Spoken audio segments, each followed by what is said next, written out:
Buenas, buen día por aquí, ahora.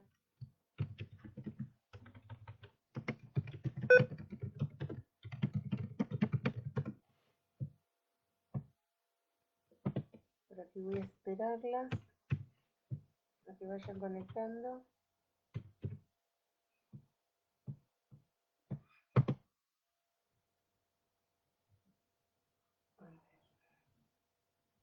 Hola, Marian, ahí te veo.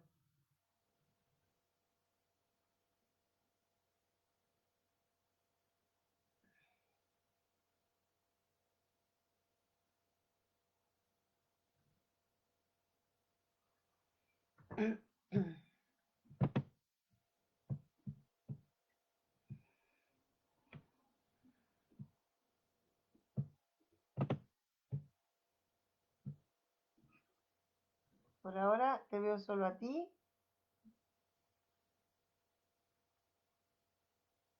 Vamos a esperar que vengan tus compañeras, que vayan llegando.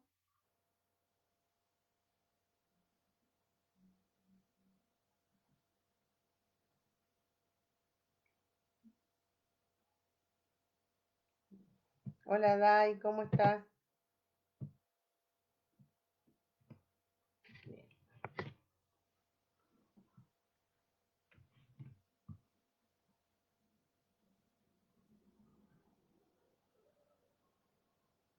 Hola, Ni, ¿cómo estás?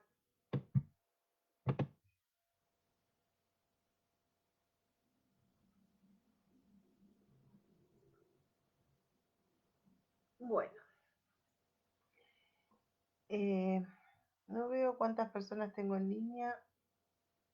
No estoy pudiendo ver cuántos ojitos. Por ahora solo veo a Marianela, Dai y Niña.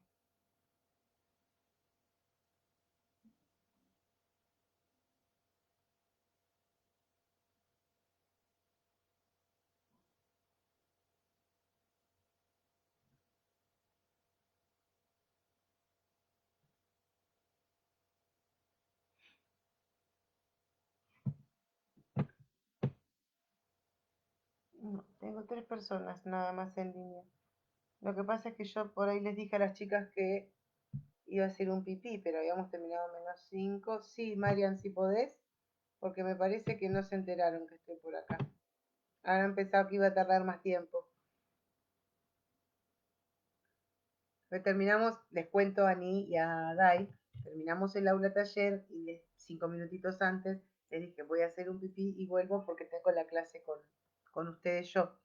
Capaz que pensaron que iba a tardar más tiempo.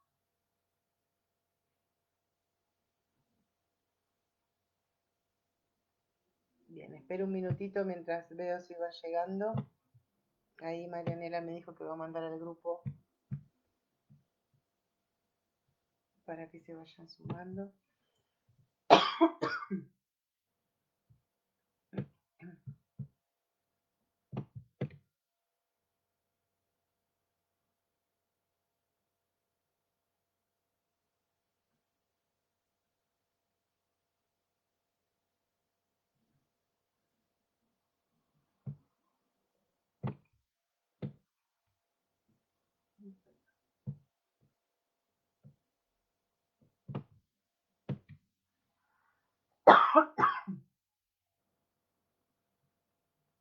Bueno, se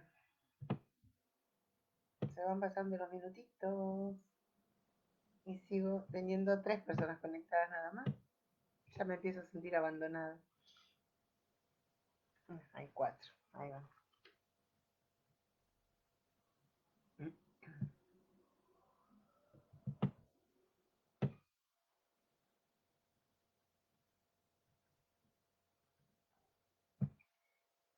Hola Grace.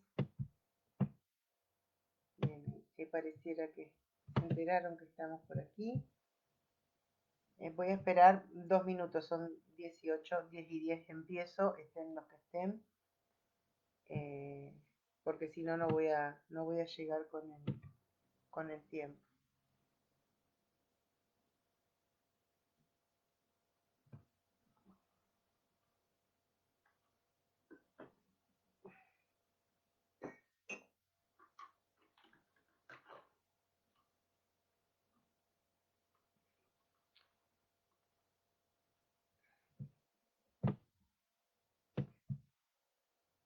Hola Claudia.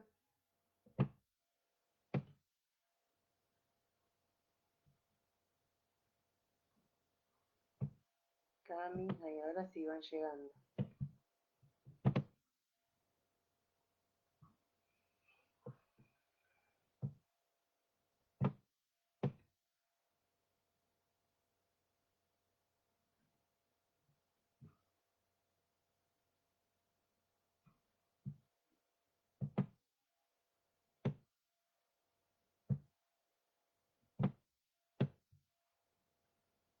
Bueno, bueno, voy a ir empezando, chiquis. Estamos los que estamos. Hola Nati. Ya, la chica me ha dicho otra vez, tengo que aguantar 1 hora y cuarto más esta mujer. Ya está, la última clase del cuatrimestre, chiquis. Bien, bueno, el tema que tenemos que, hola Grey, que tenemos que desarrollar hoy, ¿sí? Es el de operación psicosocial. Me dice Cami que Vero no puede entrar, no sé por qué motivo no puede entrar. No, yo no le puedo resolver desde acá, porque si ustedes me están viendo es que no es un problema con la transmisión. Decirle que intente desde el celu. Si no puede entrar desde la compu, que intente desde el celu. Es lo único que le puedo decir yo desde acá. Bien, entonces les decía, la operación psicosocial, ¿sí? Este es el tema del teórico de hoy. Entonces, Ana Quiroga define la operación psicosocial como una... Diana dice... Falta Mariela, Vivi y Vero. Sí, yo tengo que empezar, Dai. Después las chicas lo verán después. Vivi había avisado al menos para Aula Taller que se sentía mal. ¿Sí? Vero no está pudiendo entrar y Mariela no sabría decir porque estuvo en el Aula Taller. Bien, sigo entonces. La operación psicosocial Ana Quiroga la define como una tarea, dice ella.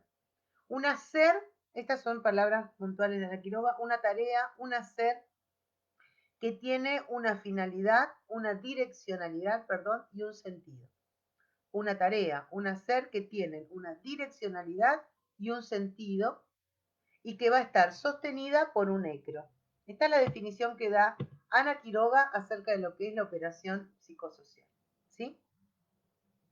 Entonces, lo que ella va a plantear es que para poder realizar esta tarea, para poder hacer esta tarea, ¿sí? Nosotros lo que vamos a tener que hacer es establecer un vínculo con los sujetos, con él o los sujetos que sean protagonistas de un determinado proceso. El proceso puede ser un proceso de curación, un proceso de aprendizaje. O sea, el proceso, el tipo de proceso va a estar determinado por la tarea específica que tenga ese sujeto o esos sujetos, ¿sí? Pero el hacer, la tarea y el tipo de vínculo que yo voy a establecer con esos sujetos es siempre el mismo, independientemente de cuál sea, ¿sí?, el objetivo que esos sujetos persigan. Ahora después esto lo voy a ampliar más. ¿Bien? Entonces, la operación psicosocial es una tarea, dijimos, pero es una tarea que va a estar compartida entre dos elementos. Por un lado, el operador, o sea, nosotros, que somos los que aportamos la instrumentación, y por el otro lado, los sujetos, que son los verdaderos protagonistas del proceso. Son los que lo van a llevar a cabo. Nosotros no hacemos proceso por el otro. El otro hace su proceso acompañados o sostenidos por la instrumentación que nosotros podemos aportar. ¿Sí? Entonces, cuando nosotros vamos a intervenir a un grupo, a una organización o a una comunidad, vamos desde este lugar de personas que van a ofrecer una cierta instrumentación para que el otro pueda hacer un determinado proceso. ¿Sí? Sí, es un grupo terapéutico o de aprendizaje como en nuestro caso. No entiendo bien la pregunta, supongo que te referís a lo que estaba diciendo recién. Claro, o sea, el proceso puede ser un proceso de curación, hablamos de un grupo terapéutico, puede ser un proceso de aprendizaje, por ejemplo, ustedes, ¿sí? Pero en todos casos, en cualquiera de los dos casos, ¿sí? El tipo de vínculo que yo voy a establecer con esos sujetos es el mismo. ¿Sí? Y la tarea es la misma para mí como operador, no es la misma la tarea que tiene el grupo, tienen tareas distintas. ¿Sí? No sé si queda claro o si me enredé más. O sea, los grupos pueden tener distintas finalidades y distintos objetivos, pero mi tarea al insertarme en cualquier grupo es la misma, la mía como operador. ¿Sí? Ahí está, me dice Gra que quedó claro. Bien, espero. Igual ahora después lo voy a aclarar más, lo voy a ampliar más a esto. Entonces, esta instrumentación que yo puedo aportarle al otro, que nosotros vamos a aportar a los otros, va a tener que ver con una determinada conducta, ¿sí? Una conducta que tiene que ver con nuestra capacidad de continencia y con nuestra posibilidad de descifrar el acontecer del otro, nuestra capacidad de poder hacer lectura, de poder comprender desde una mirada diferente lo que le pasa al otro. Esa es la instrumentación que nosotros aportamos. ¿Sí? Nuestra conducta puntual al insertarnos en un grupo aporta a ese proceso que hace el otro capacidad de continencia y capacidad de descentramiento. Eso es lo que nosotros vamos a aportar. Capacidad de desciframiento, dije, no descentramiento. Eso viene después. Entonces, esta conducta que nosotros vamos a poner a jugar ahí, ¿sí? Que tiene que ver con nuestra continencia y con el desciframiento, apunta, ¿a qué apunta? ¿Para qué lo hago? ¿Cuál es mi tarea puntual por medio de esta conducta? Es esclarecer progresivamente, dice Ana Quiroga, miedos y ansiedades. ¿Sí?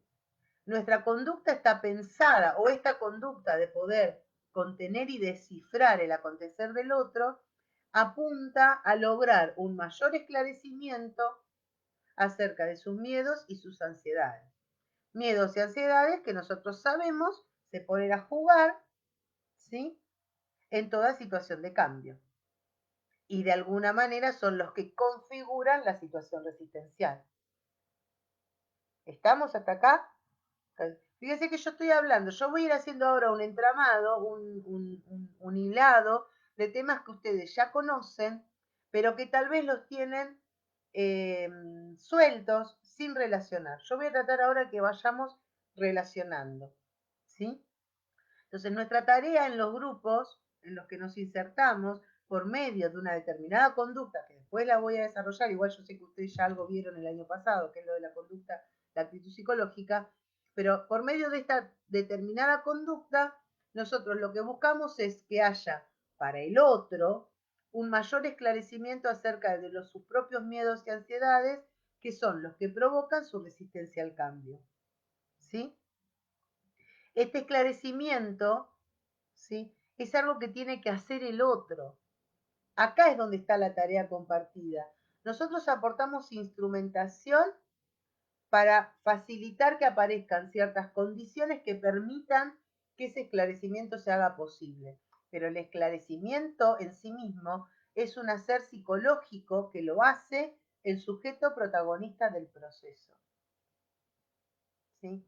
Nosotros no hacemos el esclarecimiento. Nosotros proveemos condiciones para que el otro pueda hacer ese esclarecimiento. ¿Sí? Por eso es que Pichón dice que nosotros copensamos con el otro. ¿Sí? Y Ana Quiroga agrega, copensamos con el otro acerca del otro. Yo no pienso con el otro acerca de cosas mías, pienso con el otro acerca de él mismo. Esta es la capacidad de descentramiento. Este es el correrme para poder poner todas mis herramientas, todos mis instrumentos al servicio del esclarecimiento de los miedos y las ansiedades del otro, no los propios. ¿Sí? Entonces yo voy a pensar con el sujeto, sobre el sujeto y acerca del sujeto. ¿Sí? Acerca de mi propia tarea pensaré después en otro espacio que sería el espacio de la supervisión. ¿Sí? Pero cuando estoy haciendo, yo estoy pensando con relación al otro, todo el tiempo en función del otro. ¿Sí? Nosotros estamos ahí para complementar esa tarea que el otro tiene que hacer. ¿Sí? Para acompañar mientras esa tarea va siendo realizada. Pero no estamos ahí para hacerla por el otro. ¿Se va entendiendo? ¿Me van poniendo alguna manito, alguna carita, algo para que no me sienta tan sola? Bien, yo mientras sigo, si ustedes me hacen alguna pregunta, yo lo voy leyendo. ¿Sí? Entonces, esta tarea va a requerir, habíamos dicho, una determinada actitud, una modalidad de relación, de pensamiento, una manera de manejar emociones también, ¿sí? Que es lo que llamamos la actitud psicológica, ¿sí? Uno va aprendiendo, después voy a ampliar más lo que es actitud psicológica porque quiero seguir con operación psicosocial para que no se les mezcle, ¿sí? Pero básicamente la operación psicológica uno va aprendiendo una cierta conducta que tiene que ver con mi manera de vincularme con el otro. Yo no me vinculo con mis estudiantes del mismo modo que con cualquiera. Me vinculo desde una determinada conducta, ¿sí? Que ha sido aprendida, y construida a lo largo de la formación y a lo largo después de la experiencia y de la práctica. ¿Bien? Bueno, después voy a hablar de actitud psicológica. Vuelvo a la operación psicosocial.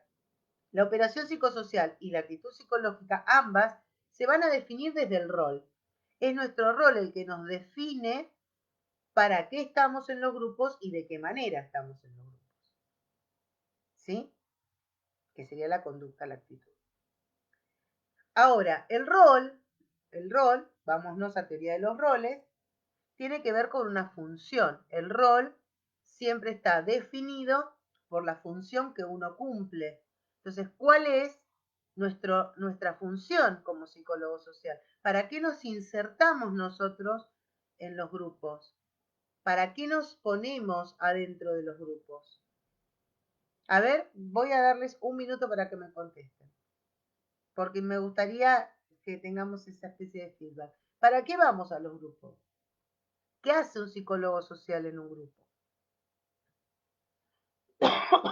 Un minuto como mucho. Voy mirando acá. Si veo que no aparece nada, sigo.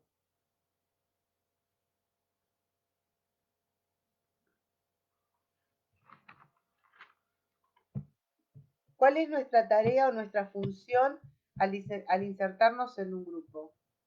¿Cuál creen ustedes que es en realidad? No hace falta que esté bien lo que conteste. Estaría bueno que contesten algo, lo que sea, lo que se les ocurra.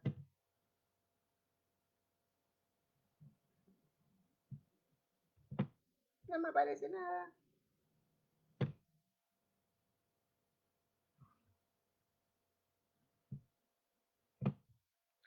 Ayuda, dice Graciela. No sé si me está pidiendo ayuda o si dice que nos insertamos para ayudar. ¿Sí? Habría que ver y definir de qué hablamos cuando hablamos de ayudar, ¿no? Para que fluya la comunicación, ayuda para que fluya la comunicación, bien Graciela. ¿Sí?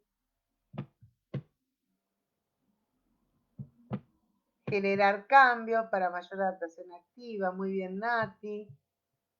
Bien, hay más de un minuto de delay, pero ahí van apareciendo las respuestas.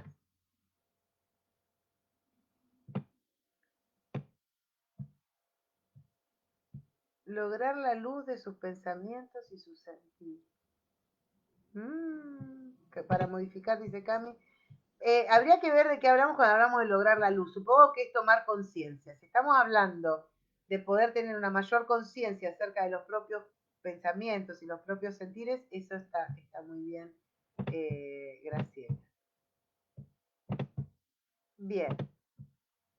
Bueno, bien. Para modificar, habrá que ver qué modificar.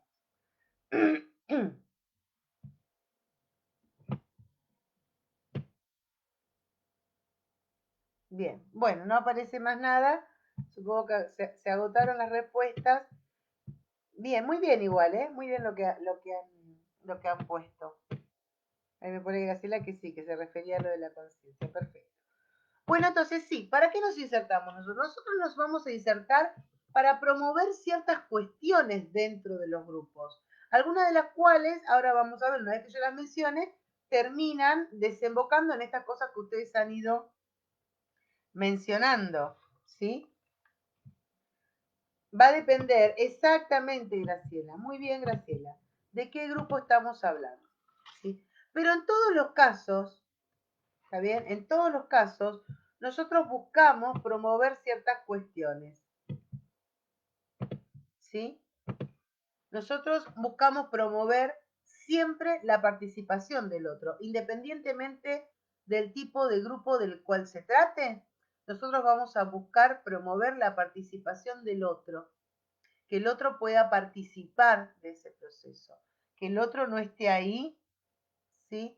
A merced de lo que un coordinador o terapeuta o profesional diga, sino que el otro pueda realmente participar de su propio proceso, ser protagonista de su propio proceso. Nosotros vamos a estar, sea un grupo de curación, sea un grupo de aprendizaje, sea un grupo de amas de casa que se juntaron a tejer mantitas para los chicos o los comedores, no importa cuál sea el grupo de gerentes de todas las sucursales de los bancos provincia, no importa el tipo de grupo, yo me inserto en los grupos para promover la participación y el protagonismo de los sujetos que son integrantes de esos grupos. ¿Sí?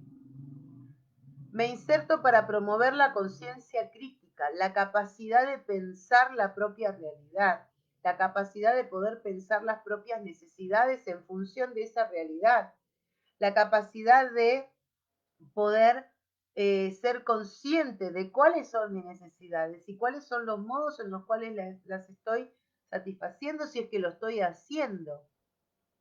¿Sí? Fíjense que esto no depende del tipo de grupo en el que yo esté. Este es nuestro hacer en los grupos, independientemente del grupo en el cual esté inserto. ¿Sí? Nosotros estamos ahí para promover que el otro pueda participar, pueda ser protagonista de su proceso, pueda tomar una conciencia acerca de sus propias necesidades, de sus propias contradicciones internas y de cómo está o no satisfaciendo esas necesidades en ese mundo externo. Y en caso de que no lo esté haciendo, poder modificarlo. Esa es nuestra tarea. Para eso nos metemos nosotros en los grupos. ¿Sí? Entonces, si la direccionalidad y el sentido de nuestra tarea es promover todas estas cuestiones, entonces nuestra tarea apunta a esto que ahí había aparecido en lo que ustedes habían dicho, que tiene que ver con la transformación. Nuestro hacer, la operación psicosocial, tiene que ver con el hacer, sí, con la transformación, perdón, un hacer que apunta a la transformación. ¿A la transformación de qué? Porque yo hoy le preguntaba a, creo que fue Cami que puso, a ver, no lo encuentro ahora, modificar. Yo preguntaba, ¿modificar qué? ¿Qué es lo que apuntamos a modificar? Apuntamos a modificar al sujeto en su mundo interno y a las condiciones concretas de existencia de ese sujeto, ¿en función de qué? En función de sus necesidades, no en función de ninguna otra cosa. No es modificar por modificar, es modificar para que ese sujeto pueda satisfacer sus necesidades de un modo más eficaz o más operativo. Siempre en la base está la necesidad. ¿Sí? No vamos a modificar lo que sea porque sí, porque se nos ocurrió que hay que cambiarlo. Bien. Graciela me pone insight. No sé en qué momento lo pusiste y con relación a qué, Grace. Si me lo querés aclarar, yo ahora después voy a hablar un poquito de lo que es el insight, pero no había llegado todavía a eso, por eso no, no sé en qué contexto, de qué estaba hablando cuando lo escribiste. Si me lo aclarás, vuelvo. Entonces, Si nosotros definimos esta posibilidad de transformarse del sujeto, ¿sí?, y sus condiciones concretas de existencia, ¿esto cómo lo llamamos nosotros? Adaptación activa a la realidad. La adaptación activa a la realidad, ¿con qué tiene que ver? Para Pichón. ¿Sí? ¿Con qué tiene que ver? Qué lástima que no las tengo para mirarle las caras. ¿Sí? La adaptación activa a la realidad tiene que ver con la salud y con el aprendizaje para nosotros. Son tres conceptos que van juntos. ¿Sí? No se puede pensar uno sin el otro. No podemos pensar la salud sin pensar el aprendizaje y no podemos pensar ninguno de los dos sin pensar la adaptación activa. Salute para mí.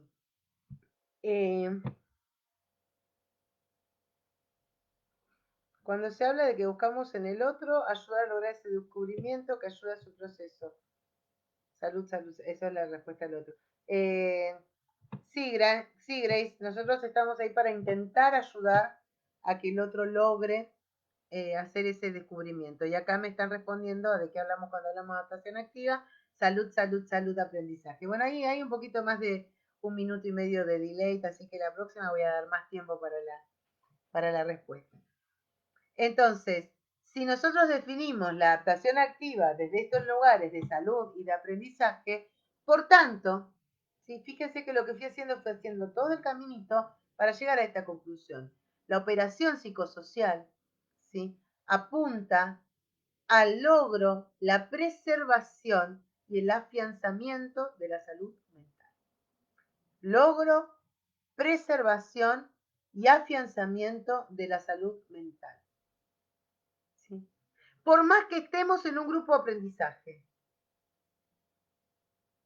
Porque acá es lo importante, porque a veces pareciera que cuando hablamos de salud mental, entonces estamos hablando exclusivamente del ámbito de lo terapéutico. ¿Sí? No es así para nosotros. Porque para nosotros la salud mental está asociada a la posibilidad de poder tener conciencia crítica y poder tener una adaptación activa a la realidad. La salud mental no está solo relacionada con la ausencia de enfermedad mental.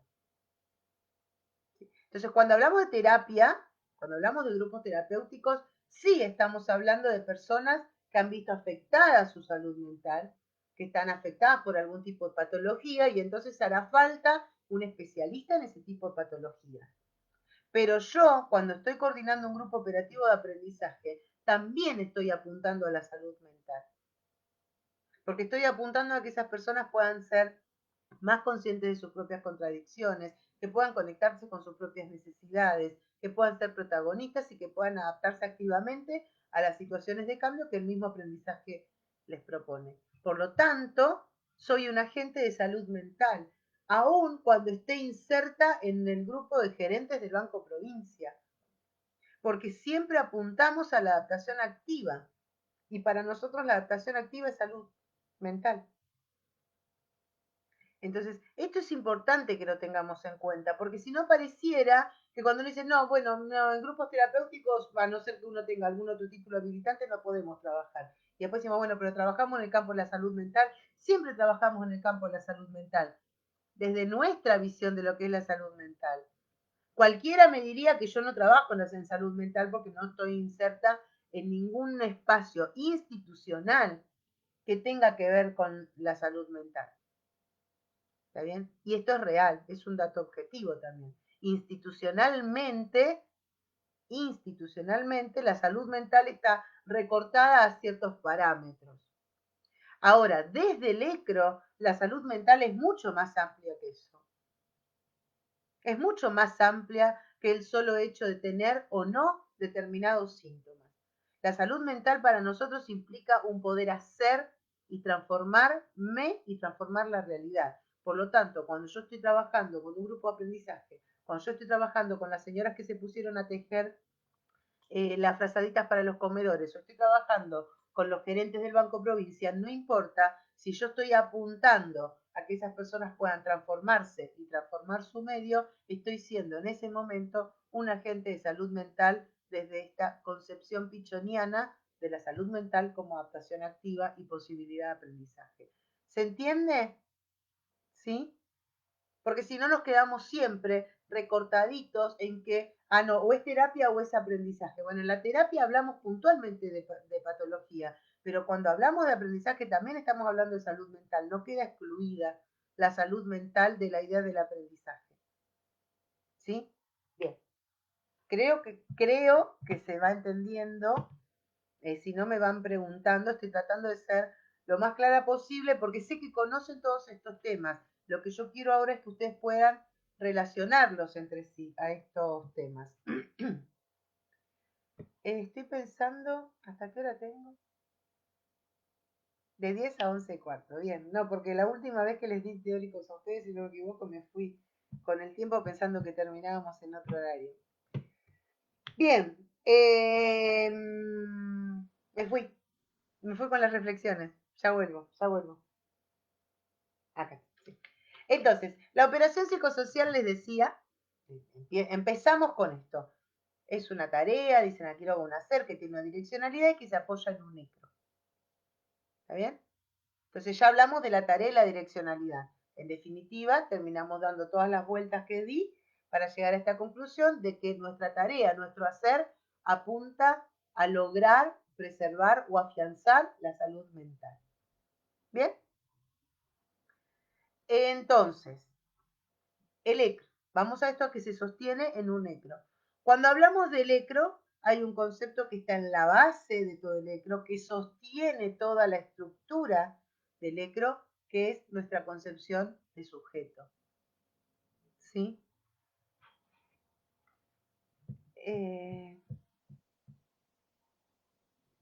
Praxis en esta...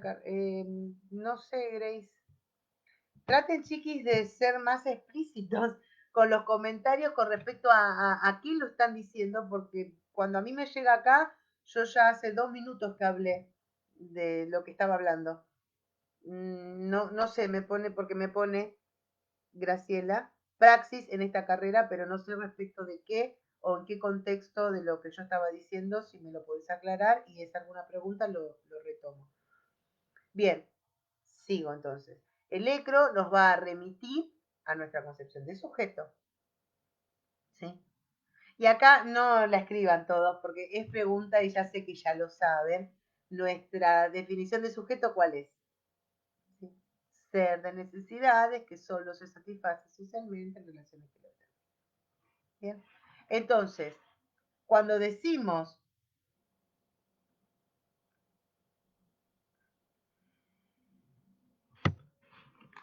yo voy a seguir, Grace, no estoy entendiendo si lo seguís ampliando un poquito más.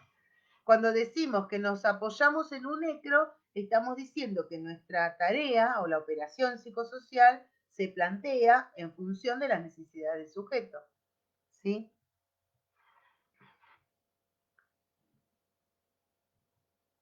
Cuando decís que en un grupo de psicología no aprendemos, sino que sí, no solo en un grupo de psicología, Grace, en cualquier grupo de aprendizaje uno aprende si se modifica, si no, no aprendió nada. ¿Sí? Ojo ahí, porque ven acá es donde se filtran los supuestos. Cuando vos pones, no solo aprendemos, sino que muchas terminamos modificando, lo estás poniendo como si modificación y aprendizaje fueran dos cosas diferentes. Y la verdad es que no. Lo cierto es que aprendemos porque modificamos. Si no modificamos, no hay aprendizaje posible desde la concepción de Pichón. Porque para nosotros el aprendizaje no es la simple incorporación de conocimiento. No tiene nada que ver con incorporar conocimiento al aprendizaje. Tiene que ver con que ese conocimiento me sirva para transformar el mundo y transformarme a mí. Entonces, la praxis tiene que ver con la posibilidad de que ese conocimiento sea puesto en la práctica. Esta es la praxis. ¿Sí? Cuando yo incorporo un conocimiento nuevo, la cuestión conceptual, podríamos decir, y a partir de ahí eso lo puedo trasladar a una conducta, a un hacer. Entonces ahí estoy hablando de una praxis. ¿Sí? Ajá. Bien, bien, Grace, sí. Entonces, les decía que el ECRO nos remite a la concepción de sujeto, sujeto como ser de necesidad. ¿Está bien? Entonces, nuestra tarea va a apuntar, ¿sí?, a la posibilidad de que ese sujeto con el cual trabajo o esos sujetos con los cuales estoy trabajando puedan transformar, ¿sí?, los modos de satisfacción de esas necesidades. ¿Desde dónde? Desde un lugar de protagonismo, como habíamos dicho hoy que promovíamos el protagonismo y la participación. Poder reconocer las propias necesidades y poder modificar los modos en que las estoy satisfaciendo. ¿Por qué? Porque es en la alienación, en donde yo no puedo reconocer mis propias necesidades, en donde no puedo satisfacer mis propias necesidades, ¿sí?, es en donde uno se empieza a alienar y se pierde, ¿sí?, la posibilidad del aprendizaje. Y por tanto, se pierde la salud mental. Acuérdense esta frase de Pichón, donde él dice que la lucha contra la enfermedad, si no me la acuerdo textual ahora, pero dice algo así, la lucha de la enfermedad no es, perdón, la lucha por la salud mental, así lo dice, no es solo la lucha contra la enfermedad, sino también la lucha contra los factores que la promueven, que la refuerzan. La lucha contra los factores que promueven y refuerzan la enfermedad mental tiene que ver con una lucha contra los factores alienantes de nuestros modos de producción. Por eso caemos siempre en los modos de producción, porque son nuestros modos de producción los que generan modalidades de vínculo y son nuestros modos de vínculo los que generan la alienación, la imposibilidad del aprendizaje y por tanto la enfermedad mental. A esto apuntamos. Desde este lugar trabajamos, donde vamos a ver de qué manera este sujeto está pudiendo ser consciente de sus propias necesidades y de qué manera las está satisfaciendo. O si tal vez, por ejemplo, porque siempre pareciera que cuando hablamos de satisfacción de necesidades estamos hablando del polo de los más necesitados. No estoy hablando de eso. Estoy hablando de cualquier persona, de cualquier clase social.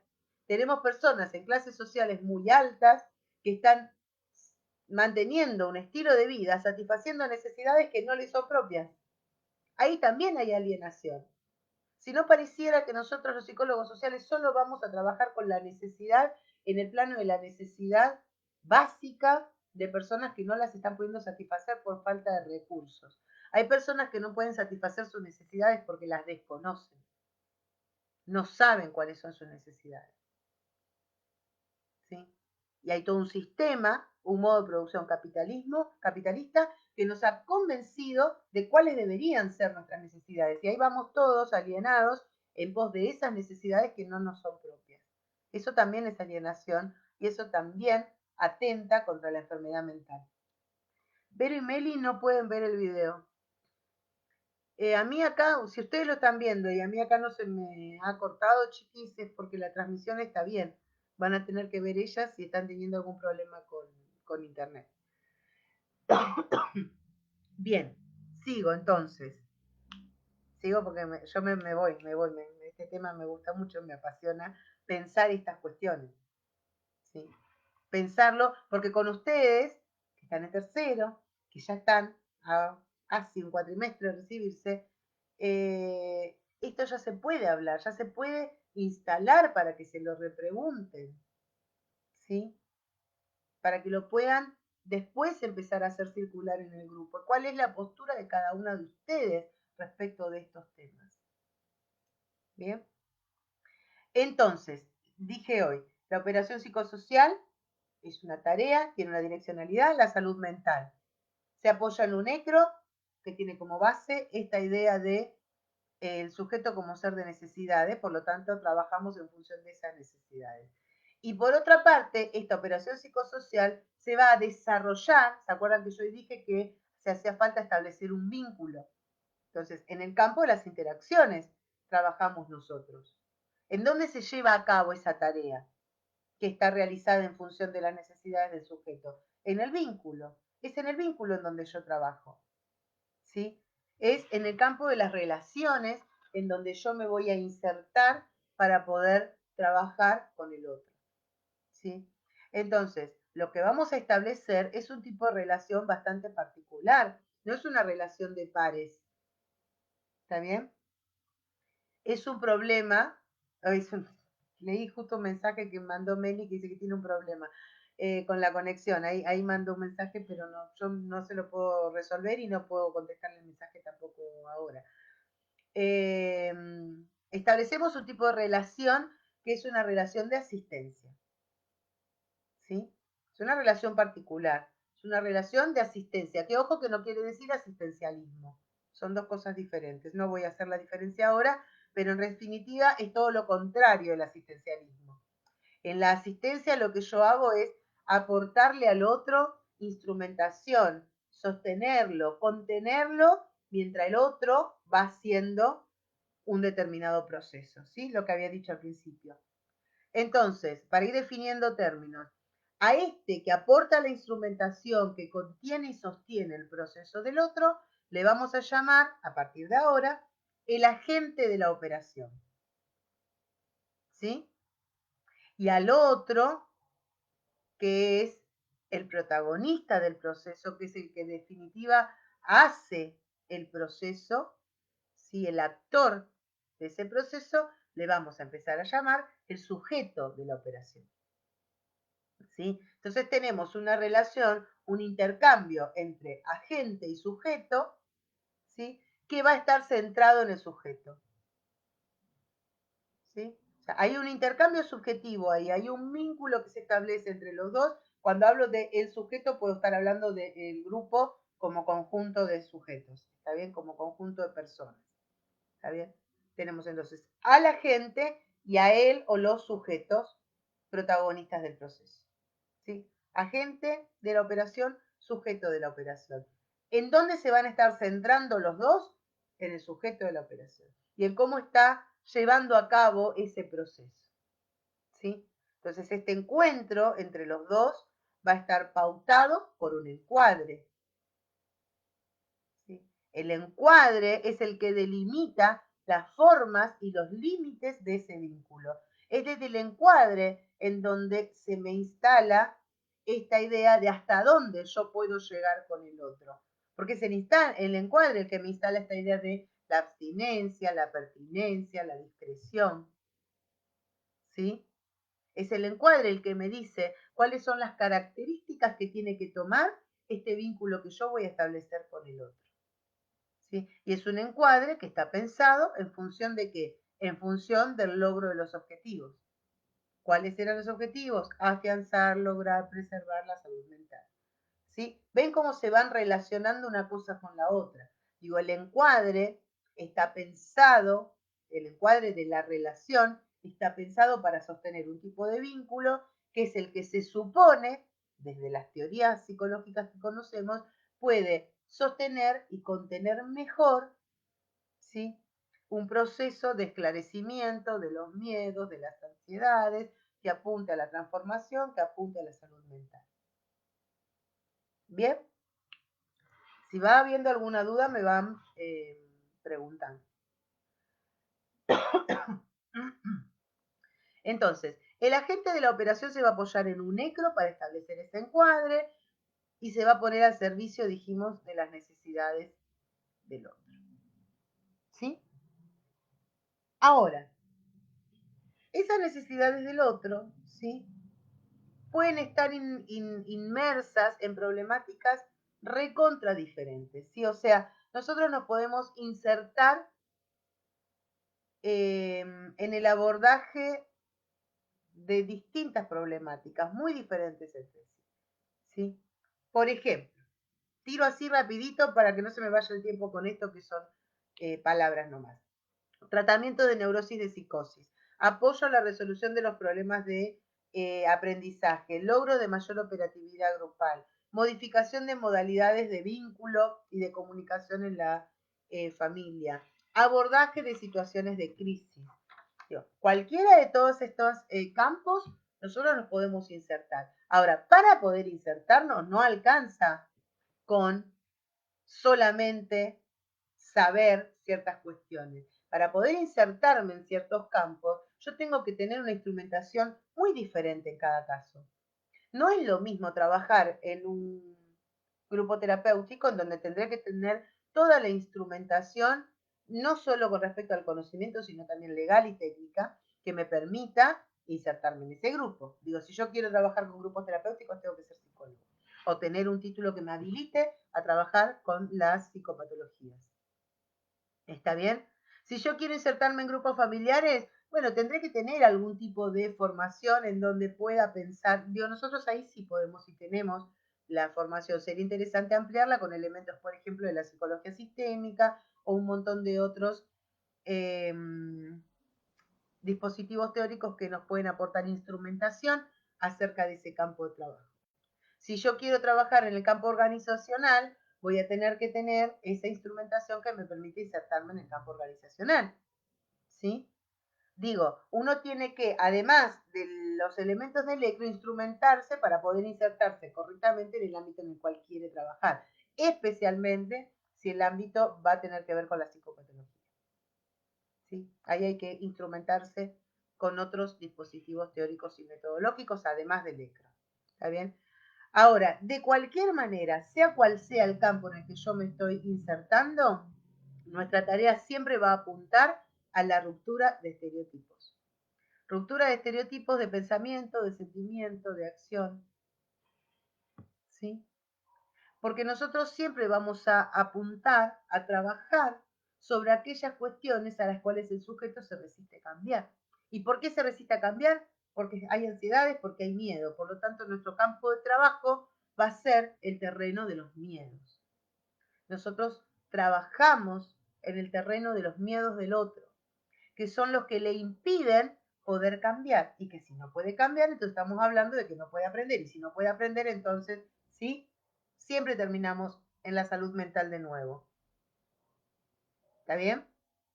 Entonces, nosotros lo que vamos a hacer es un trabajo para poder disminuir las ansiedades o que el sujeto pueda disminuir las ansiedades que son las que le impiden el aprendizaje y el cambio. ¿Sí? Esta disminución de las ansiedades se logra por medio de qué? Se logra por medio de cierto esclarecimiento de las mismas, por poder conocerlas. Mientras esas ansiedades operan desde lo latente, desde lo inconsciente, ¿sí? No me dan la posibilidad de modificarlas. Cuando yo puedo empezar a esclarecerlas, cuando puedo empezar a darme cuenta de a qué le tengo miedo, por qué le tengo miedo, qué me persigue y a qué perdí, como decía Pichón, en ese esclarecimiento puedo empezar a modificarlas.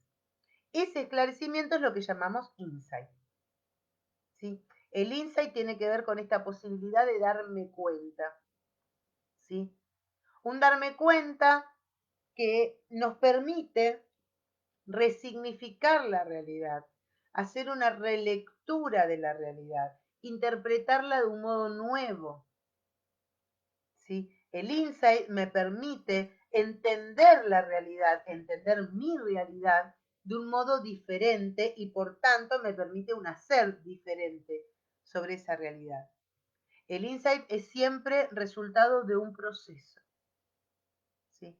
El insight tiene que ver con un salto cualitativo, es decir, un cambio en la percepción total de una realidad. ¿Sí? Ya no la percibo más como era, ya ahora la percibo distinta. Ahora, aunque se produzca en un momento, porque lo cierto es que el darse cuenta, el famoso eureka, la lamparita que se prende en los dibujitos, pareciera que es en un momento, pero no es fruto de un momento, es fruto de un proceso. El momento es el momento en el que se da el salto cualitativo, el cambio, ¿sí? Pero mientras tanto fue habiendo pequeñas sumatorias de cosas que han ido construyendo el proceso por el cual en un momento se produce este insight, este cambio, ¿sí? El insight no tiene solo que ver con una comprensión intelectual. Cuando es solo una comprensión intelectual, es más, puede llegar a ser mecanismo defensivo, una racionalización, ¿sí? ¿Para qué? Para no conectar con el sentir. El verdadero insight siempre implica una movilización afectiva. Es más, sin esa modificación afectiva no hay transformación. ¿Sí? La transformación viene justamente de una comprensión intelectual junto con una movilización afectiva. ¿Por qué? Porque tiene que ver con integrar el pensar y el sentir y después el hacer, en donde yo ya modifico conducta. Si no está esa integración es porque no hubo un verdadero insight.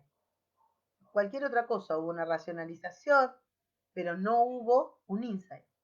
El insight implica poder integrar en ese darme cuenta el pensar, el sentir y el hacer.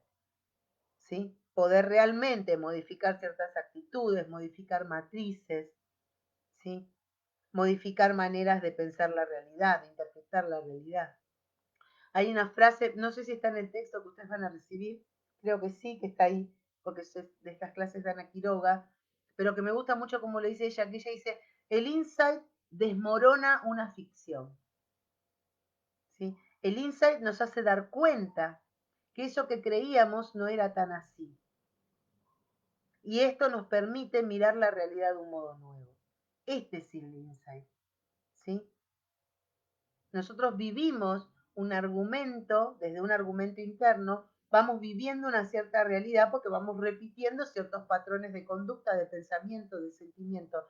Cuando estos patrones se modifican, entonces pareciera que nos cambiaron el mundo, que nos pusieron en una realidad diferente. Y lo cierto es que no es diferente, la estamos viendo diferente porque hemos modificado nuestras formas de pensarla y de significarla desde adentro. Esto es cuando Pichón habla de que me transformo yo y transformo afuera. ¿Sí? Se transforma mi realidad porque me transformo adentro y al mismo tiempo en ese poder ver mi realidad diferente, entonces puedo ir a intervenir sobre esa realidad también de un modo diferente, con un hacer diferente. Bien.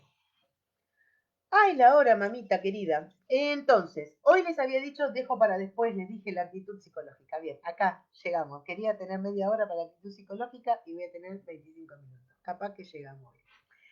La actitud psicológica, ustedes ya lo saben este tema. ¿Sí? Quiero que ahora lo vean con relación a la operación psicosocial. Con relación a esto que es lo que yo hago cuando estoy inserta en un grupo trabajando. ¿Sí? Entonces la actitud psicológica tiene dos rasgos esenciales que ustedes los conocen, yo no se los voy a preguntar, pero sé que los conocen, que tienen que ver con la continencia, dije hoy, y con el desciframiento. ¿Sí? ¿Qué era contener? ¿Se acuerdan? La continencia tenía que ver con la capacidad de poder albergar en mí mismo el acontecer del otro. ¿Sí? Todas esas ansiedades, todos esos miedos, esas proyecciones del otro, los afectos del otro, las fantasías del otro. Poder albergarlas, poder intentar comprenderlas, ¿sí? Y poder intentar devolver transformado. Así que esto es lo que hace la madre. Esta es la función de continencia, es una de las principales funciones de la función materna, la del desciframiento también. ¿Sí? Tiene que ver con la función materna, la continencia y el desciframiento. Poder contener eso que le pasa al otro, las angustias del otro, sin angustiarme con él. ¿Sí? La otra vez alguien contaba, lo voy a traer como ejemplo. Ustedes saben que yo traigo a mi nena de ejemplo porque es mi vida cotidiana pasa por ahí. La otra vez escuchaba que alguien decía que le había costado mucho sacarle el chupete a su hija, que qué sé yo, y que el día que decidió no dárselo más, su hija lloraba y ella lloraba con ella, ¿no? Y parecía, digo, cuando lo contaba, uno diría, qué buena madre. Y lo cierto es que no. Yo primero me empecé a sentir culpable porque a mí no me pasó eso cuando le saqué el chupete a la nena. O sea, sí dije, qué pena, me da cosa, qué lástima, yo se lo quisiera dar, pero no se lo tengo que dar. Y ella lloraba y lloraba y yo lo único que hacía era tratar de consolarla. Consolarla diciéndole que bueno, que el chupe se había perdido, que tenía que dormir sin chupe, que ya era grande. Pero la verdad es que no me largué a llorar con ella y no me angustié junto con ella. Sabía que era el momento en el que ya lo tenía que ver. Entonces cuando escuchaba a esta otra mujer contar esto, yo decía, che, ¿no será que yo soy muy guacha como mamá? Y después, hablando de insight, cuando estaba preparando esta clase, digo, no, en realidad a ella no le sirve si ella está angustiada y yo me angustio junto con ella. Yo me puedo angustiar después, en última instancia. ¿sí? Pero no me puedo angustiar junto con ella. En ese momento en el que ella estaba sufriendo porque había perdido algo que para ella era, pero lo más preciado del mundo después de mí, o más que yo, no sé, ella necesitaba que yo la pueda consolar y sostener eso, contener eso. No largarme a llorar junto con ella porque, ay, qué pobrecita que llora. ¿Sí? Después sí, yo hablando con mi marido o hablando con una amiga decía, ay, no sabes, me da una cosa porque yo sé dónde está y no se lo puedo dar. Está bien esto, pero digo, no le sirve que yo me angustie con ella. Entonces, cuando esto lo trasladamos a los grupos, es lo mismo. Cuando los grupos están ansiosos, por lo que sea, lo que necesitan es un coordinador que pueda contener esa ansiedad, sostener, bancársela a esa ansiedad, sin ponerse ansioso como ellos. ¿Se entiende? Esta es la capacidad de contener, esta es la capacidad de albergar lo que al otro le pasa y devolverle algo transformado, modificado. ¿Sí? No devolverle ni más angustia ni más enojo. Vamos a suponer, ahora yo hablé de la angustia, pero vamos a suponer el enojo. Hay veces que los grupos se enojan por lo que sea, se enojan con la institución, se enojan con la coordinación, se enojan con el docente, se enojan entre ellos. ¿Sí? El coordinador tiene que poder albergar ese enojo sin enojarse. ¿Sí? Porque en el momento en el que yo empiezo a sentir lo mismo que siente el otro, en ese mismo momento dejé de contener. ¿Sí? Porque una cosa es ser empático y tratar de comprender lo que el otro siente y otra cosa es sentir lo mismo que el otro siente. No es lo mismo. Sentir lo mismo que el otro siente me coloca en un lugar de igualdad. Perdí la función. Me perdí. Ya está. Estoy igual que el otro. Estamos iguales. Por lo tanto, dejé de ser continente, dejé de ser un apoyo posible. Bien. Y la capacidad de descentramiento, ¿sí? Que es otro de los elementos de la actitud psicológica, no tiene que ver, este descifrar, no tiene que ver con adivinar lo que le pasa al otro. ¿Sí? Decir, ay, qué genia, mira que yo me di cuenta. No tiene que ver con eso. Tiene que ver con poder pensar acerca del otro, poder de alguna manera construir una idea acerca de la realidad del otro que le permita al otro pensarse de un modo diferente. O sea, lo que yo intento hacer con esto de descifrar es construir una idea acerca de cómo podría ser, ¿sí?, vista de otra manera esa realidad del otro. ¿Sí? Intentar comprender qué le pasa, qué está sintiendo. ¿Sí? Pero no en el sentido de adivinar, sino en el sentido de poder hacerme una idea de la realidad que el otro está viviendo. ¿Sí? Como una hipótesis. ¿Sí? Es una hipótesis. Siempre, siempre es una hipótesis. De eso acuérdense, que siempre es una hipótesis. Siempre es un pensar con el otro que lo que le aporta son ideas novedosas, podríamos decir, diferentes de las que él mismo tiene. ¿Para qué? Para que mínimamente pueda explorar otras alternativas. ¿Sí? Pero siempre desde el lugar de la hipótesis. La idea es un supuesto. Entre el supuesto, ¿sí?, que es la hipótesis, y la intervención, que es cuando yo se lo comunico al otro, ¿sí?, tiene que haber también, y este es otro elemento que se incluye dentro del descentramiento, pero para mí es un elemento diferente, que es la estructura de demora. Pero para mí Natalia Bellosi, la actitud psicológica se compone de continencia, desciframiento y estructura de demora. Ustedes lo van a ver en el texto, yo se los voy a dar como está en el texto, que la estructura de demora está incluida dentro de esto del descentramiento. ¿Por qué? Porque lo que va a plantear Ana Quiroga ahí es la estructura de demora en dos sentidos diferentes. ¿Sí? Por un lado, él va a decir que entre el estímulo del otro y la respuesta que nosotros damos, tiene que haber un tiempo, un momento de reflexión en donde yo me remito a mi propio mundo interno en busca de qué, en búsqueda de ciertas ideas, en búsqueda de ciertas escenas que me ayuden a intentar comprender la realidad del otro. ¿Sí? Acá hablamos de una estructura de demora, no es una respuesta inmediata, no es en automático. Yo recibo el estímulo, me retiro a mi mundo interno busco ahí material y voy. ¿Tá?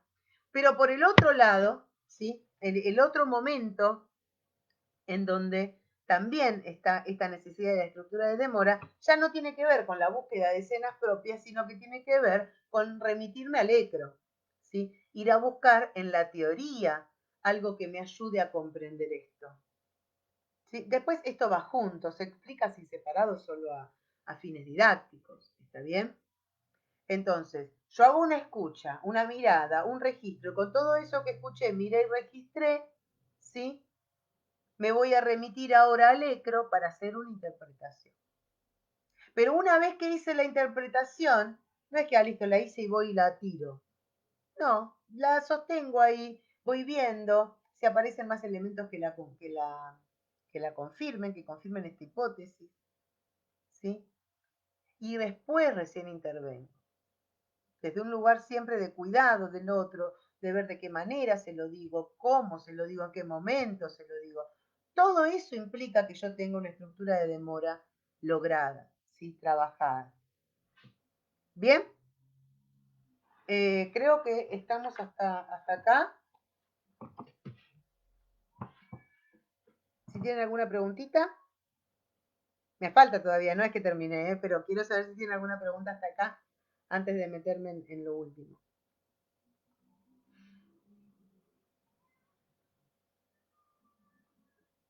Bien, bueno, si ahí aparece alguna pregunta, yo después la tomo, porque si no se me va el tiempo.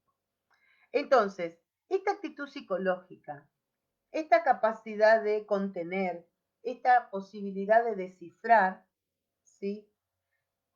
Es algo que se construye. No nacemos con esto, no es algo innato. Se construye. ¿Y dónde se construye? En el transcurso de la formación. ¿Sí? Formarnos es trabajarnos permanentemente.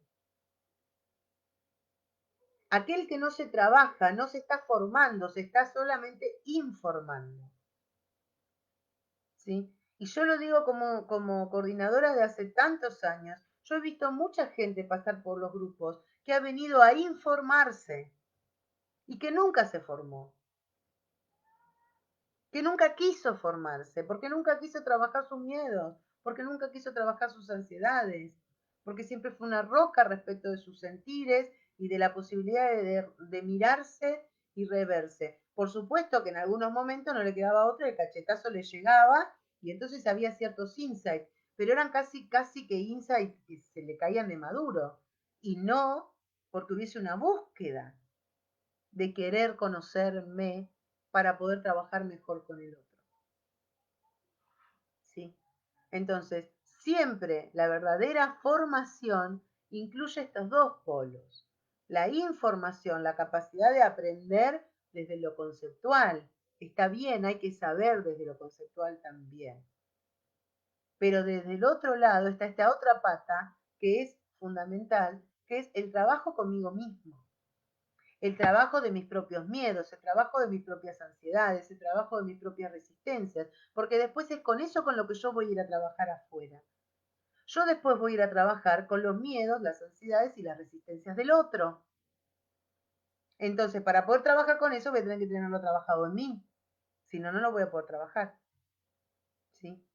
Entonces, la capacidad de continencia se va construyendo a medida que vamos internalizando todos esos vínculos en los cuales hemos sido contenidos, en los cuales hemos sido albergados. ¿Sí? Todos, no solo los que tienen que ver con la carrera. Digo, la capacidad de continencia de una madre con su hijo tiene que ver con la internalización de todos los vínculos en los que esa madre ha podido ser contenida, iniciando por su propia madre. Una madre que no ha sido contenida es casi podríamos decir, incapaz de contener a su hijo.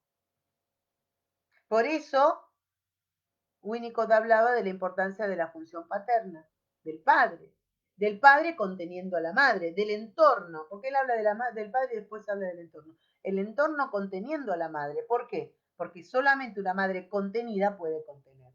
Bueno, acá es lo mismo. Si nosotros hemos sido contenidos o albergados en nuestros vínculos, ¿sí?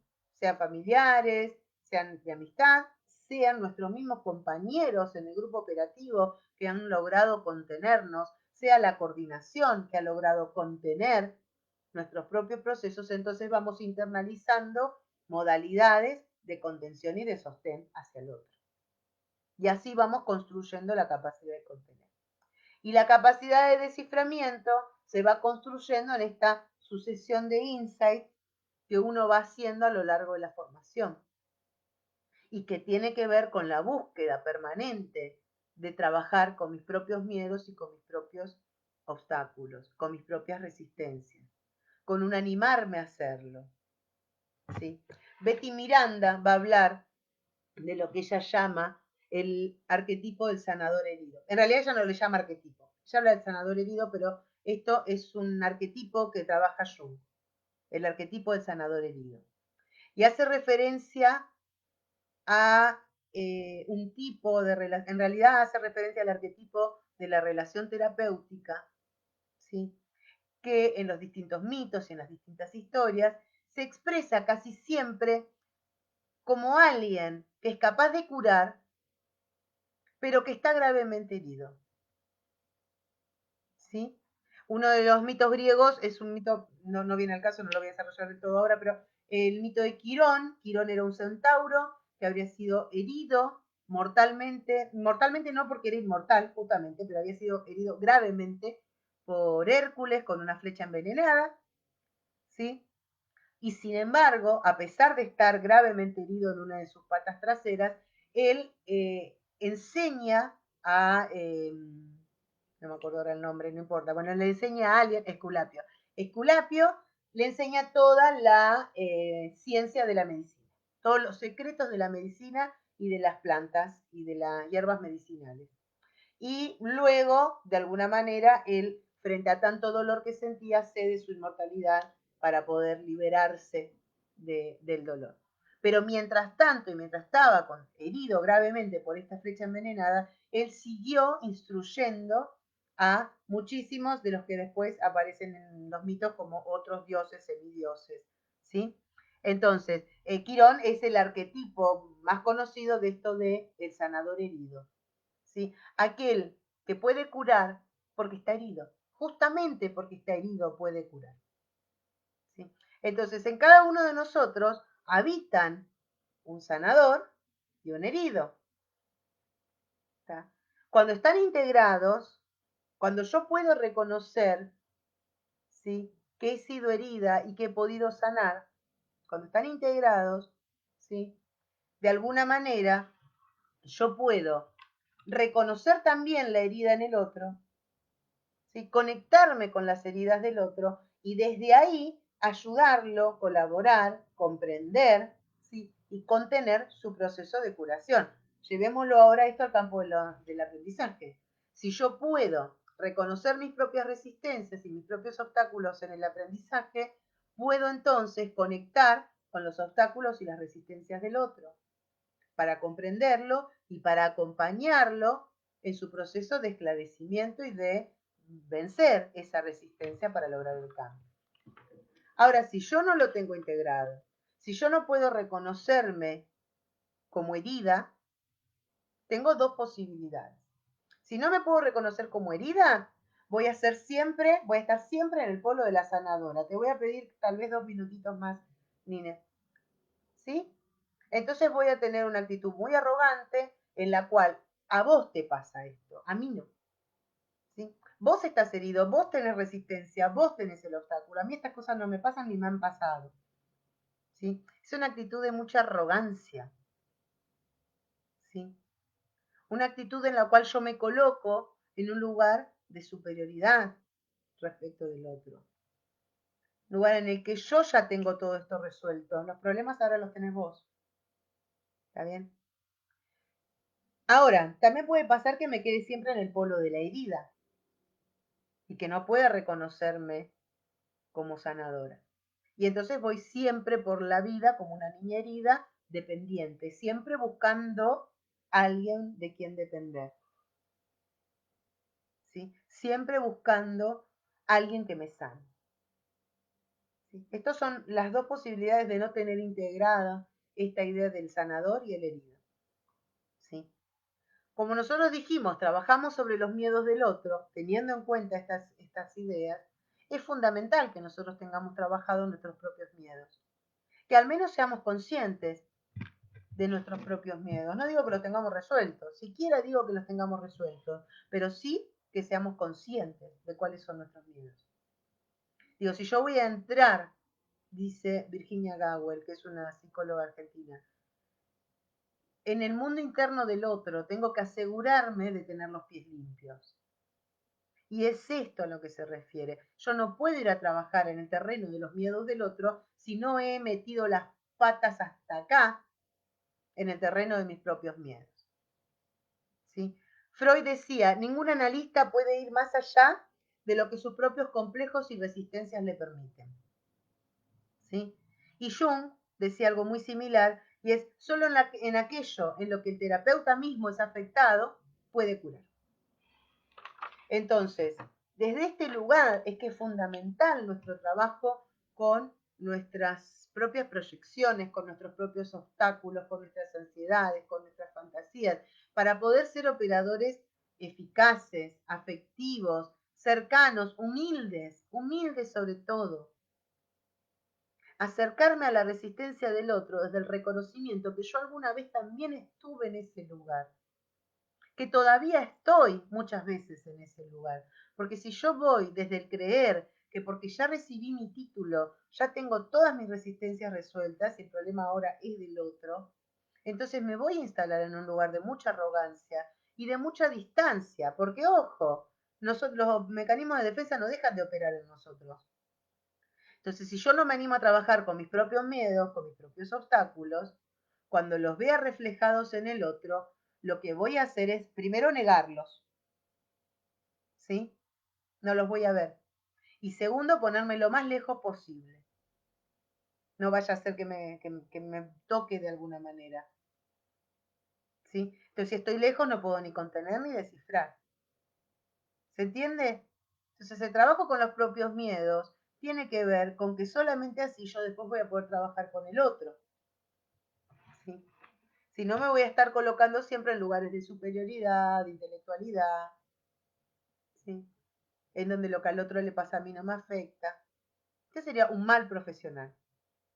Un mal profesional. Alguien que no puede conectar y trabajarse con sus propios miedos, obstáculos y resistencias es, desde mi punto de vista, un mal profesional. ¿Sí? Alguien que no aprendió lo que tenía que aprender. A veces pasa que uno empieza bien, ¿sí?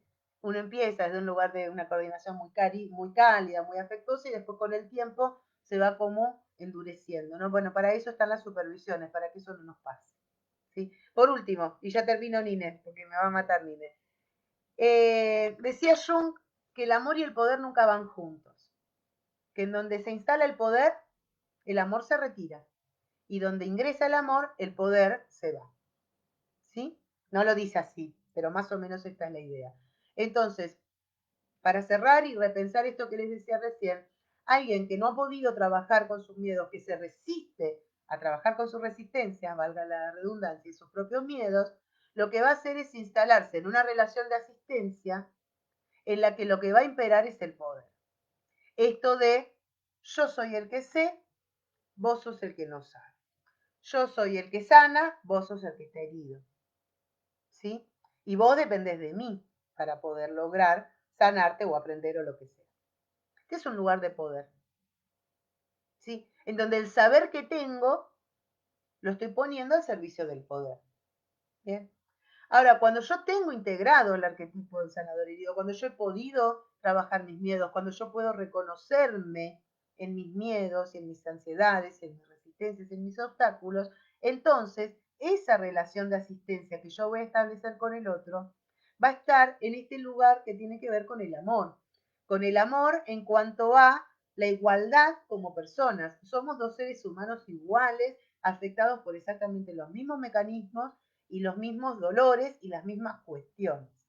La única diferencia entre vos y yo es que yo ahora, en este momento, estoy teniendo un rol diferenciado. una cierta instrumentación que me permite acompañarte. Fíjense qué distinto que suena. Esto de yo soy el que tiene el saber o yo soy el que tiene una cierta instrumentación por medio de la cual puedo acompañarte en un proceso de descubrimiento, de esclarecimiento. ¿Sí? Desde este lugar es un lugar de mucha más humildad que me permite de verdad poder contener, descifrar al otro y en definitiva hacer la operación psicosocial, llevarla a cabo. ¿Sí? Bien, hasta acá llegué, no tengo tiempo de preguntas porque la Cordy me va a venir a desenchufar la compu si puede venir. Espero que haya quedado claro, espero que les haya gustado la clase y que puedan realmente ir pensando acerca de este hacer tan particular, ¿sí? Que les queda por delante de acá a muy, muy, muy poquito tiempo cuando se reciba, ¿sí? Les mando un abrazo grande. Gracias, Nine, por los 5 minutitos. Gracias, Dai. Que tengan un muy buen grupo creativo. Nos vemos.